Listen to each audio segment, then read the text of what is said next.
जानते हैं कि कब से आदि काल से अपने पूर्वजों का जो पिंड दान करते हुए आए हैं, तो पिंड दान भी महाबोधि महाविहार के उस पवित्र पीपल वृक्ष के नीचे हिंदू समाज करते आया है। तो उस समझौते के आधार पर पिंड दान जैसा पूर्व में होता आया है, उसी प्रकार से पिंड दान भी महाबोधि महाविहार में होता रहेगा, ऐसा उस समझौते के आधार पर तय किया गया। तब से लेकर के आज तक जिला प्रशासन और बिहार सरकार इस समझौते का सम्मान करते हुए उसके माध्यम से जो है महाबोधि महाविहार का जो है प्रबंधन किया जा रहा है। बहुत ही अच्छे तरीके से, बहुत ही सुव्यवस्थित तरीके से जिला प्रशासन महोदय तब से लेकर के आज तक महाबोधि महाविहार का प्रबंधन देख रहे हैं। और समझौते के आधार पर बोधगया मठ के नियंत्रण में जो कोई भी मंदिर है, बोधगया मठ जो है अपने अंदर जो आने वाले मंदिरों का देखभाल और संरक्षण अपने माध्यम से कर रहा है। ये सारा का सारा विषय जो है हमने जो आपको रखा है, ये सारा दस्तावेज आधार पर है और इसमें कहीं किसी प्रकार का कोई जो है आपसी विरोध और मतभेद नहीं है। ये ब्राह्मण और इसका जो अभी मैं थोड़ा सा आपको वर्तमान स्थिति के बारे में, अगर आप हमको थोड़ा सा अनुमति दी तो वर्तमान स्थिति के बारे में अगर मैं स्पष्ट कर दूं।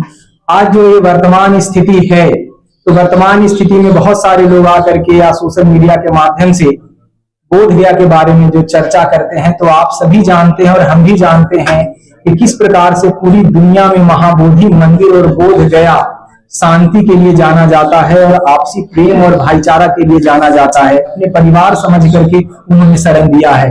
बोधगया के महंत जी सभी को अपना परिवार मान करके बोधगया मठ परिसर में उन्होंने शरण दिया है।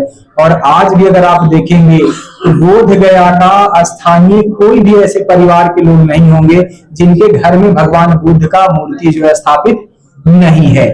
तो ये तो जो है आप अगर इस उदारता को देखिए, मैं एक विषय और भी आपको जो बीच में छूट गया, इस विषय को मैं कहना चाहूंगा कि जो भी हमारे ही भाई हैं जो किसी जो है वो दुष्प्रेरणा से प्रेरित होकर के ये जो विषय कर रहे हैं, मैं उनको भी अलग नहीं मानता हूं।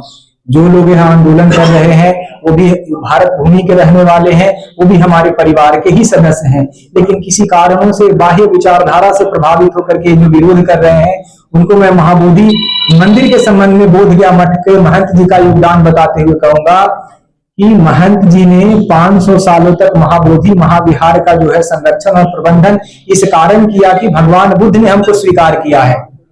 यह भगवान बुद्ध की ही प्रेरणा का परिणाम है कि महंत जी ने 500 साल तक मंदिर का प्रबंधन और देखरेख किया है। हम भारत भूमि में निवास करने वाले लोग कनकन में जो है देवी देवताओं का स्वरूप का जो है वो दर्शन करते हैं। तो भगवान बुद्ध के इच्छा के विरुद्ध, भगवान बुद्ध के प्रेरणा के विरुद्ध बोधगया महंत जी एक साल भी मंदिर का प्रबंधन नहीं कर पाते। तो भगवान बुद्ध की प्रेरणाओं का ही परिणाम है, भगवान बुद्ध के आशीर्वाद का ही यह परिणाम है कि हम लोगों को 500 सालों तक भगवान बुद्ध की सेवा करने का अवसर प्राप्त हुआ है। और आज भी हम अपने आप को जो है वो गौरव का अनुभव करते हैं कि महाबोधि महाविहार में भगवान बुद्ध आज भी हमारी सेवा को वो स्वीकार कर रहे हैं और भविष्य में भी हमारी सेवा को स्वीकार करेंगे। क्योंकि हमारी आस्था भगवान बुद्ध के प्रति है, हम भगवान बुद्ध को जो है अपना जो है वो गौरव मानते हैं। हिंदू ही क्यों रहेगा, फिर कुर्सी को क्यों नहीं सौंपा जाए? ये आपने बहुत ही सुंदर जो है विषय उठाया है कि महाबोधि महाविहार में हिंदू ही क्यों रहे। मैं अगर यह विषय उठाऊं कि महाबोधि महाविहार में बौद्ध ही क्यों रहेंगे, तो ये बहुत ही असहज स्थिति हो जाएगी। हमारे यहाँ समाज में किसी भी प्रकार का कोई विभाजन नहीं है। जो ये विषय उठा रहे हैं, तो ये प्रश्न सही ये होगा कि महाबोधि महाविहार में उसी का अधिकार होना चाहिए जो भगवान बुद्ध को आराध्य मानते हैं, उनका अधिकार नहीं होना चाहिए जो भगवान बुद्ध का आराध्य नहीं मानते हैं। तो मैं आपसे यह प्रश्न करना चाहूंगा कि क्या ऐसा सदस्य है जो भगवान बुद्ध को अपना आराध्य नहीं मानता हो? वर्तमान में महाबोधि महाविहार के समिति में जितने भी सदस्य हैं वो भगवान बुद्ध को मानने वाले हैं, भगवान बुद्ध के आदर्शों पे चलने वाले हैं। तो जो ये बात कह रहे हैं हिंदू और बौद्धों में विभाजन जो कर रहे हैं, तो भविष्य में तो ये भी कहने लगेंगे कि भाई उसमें महायान शाखा के लोग न रहे, हीनयान शाखा के लोग न रहे, वज्रयान शाखा के लोग नहीं रहे। आप सभी जानते हैं कि भगवान बुद्ध के जो है विचारों को भी जो है बहुत संप्रदायों में विभक्त है। कोई जो बौद्ध संप्रदाय है भगवान बुद्ध को जो है महान गुरु के रूप में मानता है, कोई संप्रदाय भगवान बुद्ध को अवतार के रूप में मानता है, कोई संप्रदाय भगवान बुद्ध को जो है वो पुनर्जन्म में विश्वास करने वाला मानता है। तो जिस प्रकार से भिन्न भिन्न अवधारणाओं जो है उनके विचारों को लेकर के है, उसी प्रकार से जो है हिंदू समाज भी जो है भगवान बुद्ध को भगवान विष्णु के अवतार के रूप में मानता है। तो इसमें किसी भी प्रकार का कोई विरोध नहीं है। महंत जी, ये जानना चाहूंगा, जो विरोध कर रहे हैं उनकी शक्ति क्या है? मेरा जानने का मतलब है कि वो उनका अस्तर क्या है, वो क्या कोई नेशनल या स्थानीय है? इस संगठन क्या, उस संगठन का वैल्यू क्या है, ताल्लुक किससे रखते? देखिए, जहां तक अगर आप शक्ति की बात करते हैं तो बोध गया में एक ही शक्ति है, वो भगवान बुद्ध की शक्ति है। और भगवान बुद्ध की शक्ति सदैव अपने मानने वाले श्रद्धालुओं के साथ में है। और जहां तक बात आप ये कह रहे हैं कि क्या कोई बाहरी लोगों का इसमें हाथ है क्या, तो ये बात तो स्पष्ट है कि जिस प्रकार से वर्तमान भारतवर्ष एक होकर के दुनिया में अपना अमिट रहा है,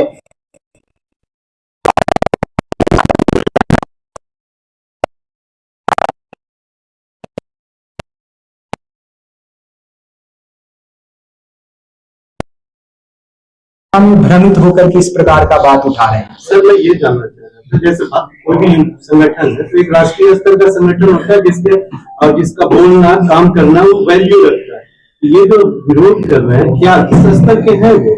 हम उसके लिए बोलने चले, हम उसकी चिंता करें, कुछ की चिंता करेंगे तो नहीं। अगर वो है कोई उस तरह का संगठन है तो ये बात आपकी सारी बाजी बढ़ के हाँ भैया नहीं, ये विषय जो आप कह रहे हैं, मुझे नहीं पता कि संगठन है या उनका संगठन नहीं है।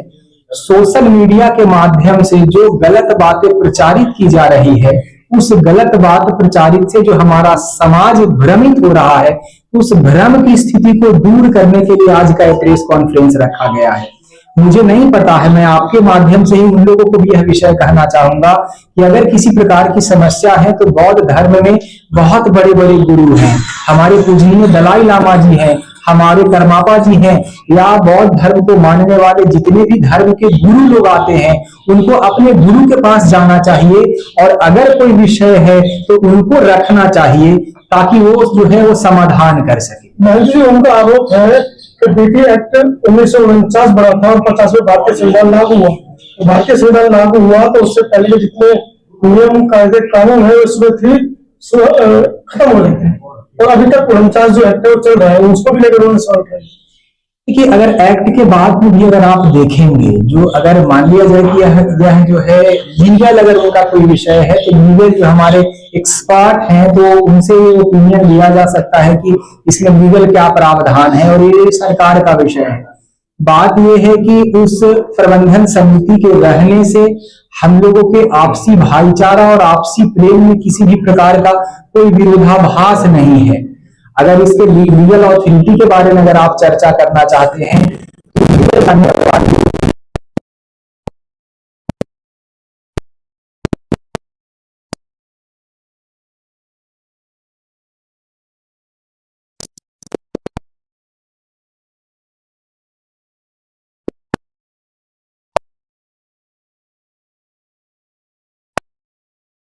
हैं, अगर वास्तविक में वो समाधान या भगवान बुद्ध के विचारों से अगर प्रेरित होकर के बोध गया आते तो आप जैसा कह रहे हैं वैसा ही वो मार्ग अपनाते। उनका उद्देश्य ही जो है वो समाज को भ्रमित करके हिंदू समाज को जातियों में विभाजित करना है। अगर वो वास्तविक में समाज को लेकर के, भारतवर्ष को लेकर के इतने अगर जागरूक नागरिक रहते तो इस प्रकार का सोशल मीडिया में जो है भ्रम फैलाने के स्थान पर वो जो आधिकारिक व्यक्ति रहते उनके पास में जाकर के वो चर्चा करते। हमारे भारतवर्ष में हम लोग गुरुओं की धरती से आते हैं, हमारे यहाँ गुरु परंपरा होती है। हमारे यहाँ कोई समस्या होता है तो हम अपने गुरु और बड़े बुजुर्गों के पास जाकर के उसका समाधान का मार्ग ढूंढते हैं। हम समाधान का मार्ग जो है वो गलत बातें प्रचारित करके नहीं करते हैं। तो इसमें जो है यही विषय है। जिस तरह से उनका डिमांड हो रहा है, अगर बिहार सरकार मांग भी लेती है तो मठ का या सनातन धर्म के लोगों का क्या रूप होगा? देखिए, जहां तक आप अगर इस भारतवर्ष के अगर आप संविधान को देखेंगे तो संविधान में भी जो हिंदू धर्म की अवधारणा है उसमें जो है वो बुद्ध धर्म, जैन, सिख और हिंदू, ये सभी हिंदू हैं। तो ये बात जो आप कह रहे हैं कि बिहार सरकार जो है वो किसी के जो है बातों को मान जाए, और यह भारत भूमि जो है ऋषि महर्षि और संतों की भूमि रही है, और यह बहुत बड़ा प्रश्न है। ये पूरे भारतवर्ष ही नहीं, भारत से बाहर भी जो लोग हैं जो भगवान बुद्ध को अपना आराध्य मानते हैं, उन लोगों के लिए श्रद्धा का विषय है। और जहां तक जो है महाबोधि महाविहार में हिंदुओं के संबंध में विषय है, तो यह कोई अधिकार का विषय नहीं है, यह कर्तव्य और जो है उपासना का विषय है। देखिए स्वामी जी, एक लास्ट क्वेश्चन है। जैसे 99 एक्ट को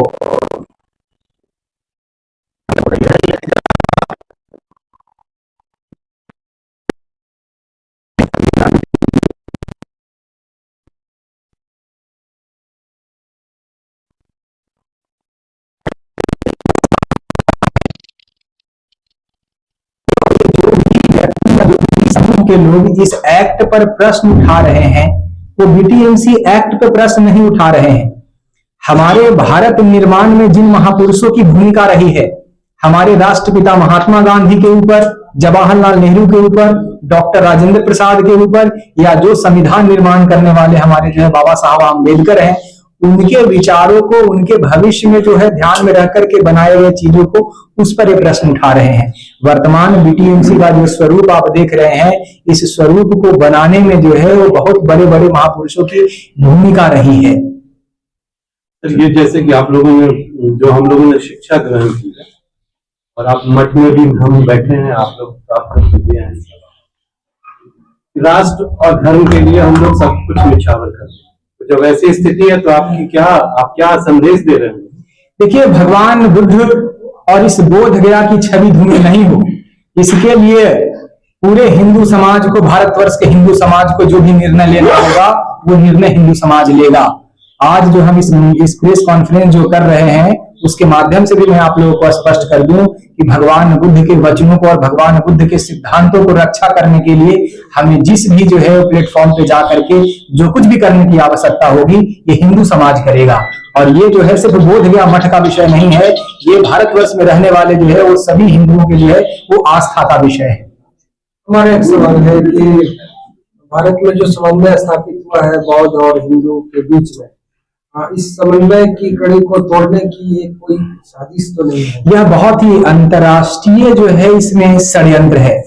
आप अगर देखेंगे जिस प्रकार से 100-200 की संख्या में यहाँ पर आकर के कोई बौद्ध भिक्षु के भेष में है, कोई जीन्स पैंट पहन करके भी अपने आप को लामा कह रहे हैं, कोई कुछ कह रहा है, और इन लोगों को जिस प्रकार से जो है वो सोशल मीडिया के माध्यम से गलत बातें प्रचारित कर रहे हैं, तो निसंदेह जो है भारत को जातियों में विभाजित करके हमारा भारतवर्ष आंतरिक विवादों में फंस जाए, और जिस विकास की गति से हमारा देश जो है वो विश्व गुरु बनने की दिशा में है, उसका जो है गति किस प्रकार से बाधित हो जाए, इसके लिए है अंतर्राष्ट्रीय षड्यंत्र ही प्रतीत होता है, और निसंदेह अंतर्राष्ट्रीय षड्यंत्र है। इसमें स्थानीय राजनीति की भूमिका, राजनीतिक पार्टियों की भूमिका को भी आप देखते हैं? नहीं, मैं चूंकि यही स्थानीय जो है बोध गया मठ का ही महात्मा हूँ, और मैं स्थानीय लोगों से मिलता हूँ, और यहाँ के स्थानीय जितने भी जनप्रतिनिधि हैं वो यहाँ के जो है समन्वय और आपसी प्रेम भाईचारा से बड़े ही उसके सहयोग में रहते हैं। तो स्थानीय कोई भी जनप्रतिनिधि ऐसा नहीं है कि इस विषय को वो उठाए। सरकार से रिपोर्ट है कि उसमें एक राजनीतिक पार्टी का, हाँ बिल्कुल, एक जरूर देखने में आता है कि मैं नाम लेना नहीं चाहूंगा, क्योंकि साधु महात्मा का काम आपस में समाज में समन्वय करना है। आप जिनका नाम ले रहे हैं, मैं भगवान बुद्ध के चरणों में यही प्रार्थना करूंगा कि उनको भी सद्बुद्धि दे, और जो व्यक्ति जो इस प्रकार का नर्वल बात कर रहे हैं उनको भी भगवान जो है वो प्रेरणा दे। जो राजनीति लोग जो है ये विषय रख रहे हैं, जिनकी राजनीतिक पृष्ठभूमि खतरे में है, तो भगवान बुद्ध के ही आधार पर अपनी जो है राजनीति चमकाने के उद्देश्य से इस प्रकार का बात रख रहे हैं। अगर आप गहराई में जाएंगे तो आप पाएंगे कि भगवान बुद्ध के किसी भी सिद्धांतों पे वो जीवन नहीं जीते हैं, कोई भी वो पंचशील का पालन नहीं करते हैं, कोई भी अहिंसा सत्य का पालन नहीं करते हैं, वो जो भगवान बुद्ध के संबंधित विषय जो उठा रहे हैं वो एकमात्र अपने स्वार्थ सिद्धि और राजनीतिक उद्देश्यों के लाभ के लिए उठा रहे हैं, या बाहर से जो उनको जो है हमारे हिंदू समाज को तोड़ने के लिए, भारतवर्ष को समस्या उत्पन्न करने के लिए जो अंतर्राष्ट्रीय जो है षड्यंत्र है उससे उनको सहयोग मिल रहा हो, चाहे आर्थिक सहयोग हो या किसी और प्रकार का सहयोग।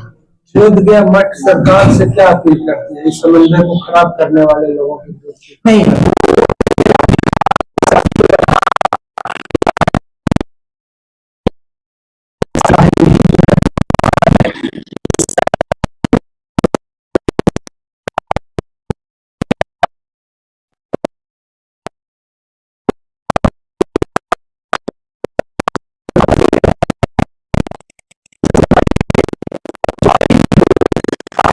आपस में जातियों में विभाजन करने का प्रयास कर रहे हैं, उस पर दंडात्मक कड़ी से कड़ी कार्रवाई की जा सके, जिसमें समाज जो है हमारा एक रहे, टूटे नहीं।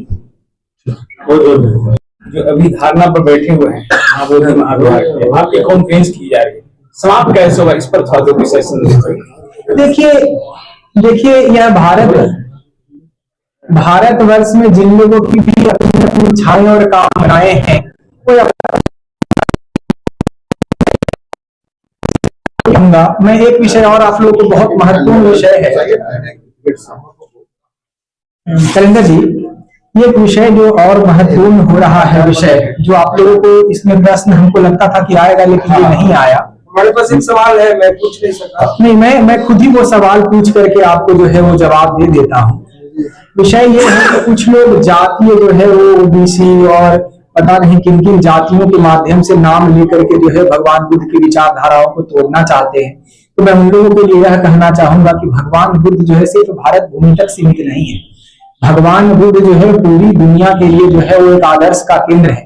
अगर हम जातियों की बात करेंगे तो चाइना के लोगों के पास में कौन सी जातियां हैं, जापान में कौन सी जाति है, श्रीलंका कंबोडिया में कौन सी जाति है, या भगवान बुद्ध को मानने वाले जो भी 50-52 देश के लोग हैं वो जातिगत आधार पर भगवान बुद्ध को अपना आराध्य नहीं मानते हैं। वर्तमान जीवन में दुखों की निवृत्ति हम किस प्रकार से कर सके, भगवान बुद्ध के द्वारा दिए गए उपदेश के माध्यम से हम अपने जीवन में सुख और शांति कैसे प्राप्त कर सके, इसके लिए भगवान बुद्ध को लोग आराध्य मानते हैं। किसी जाति या किसी संप्रदाय विशेष के होने मात्र से भगवान बुद्ध किसी के आदर्श नहीं।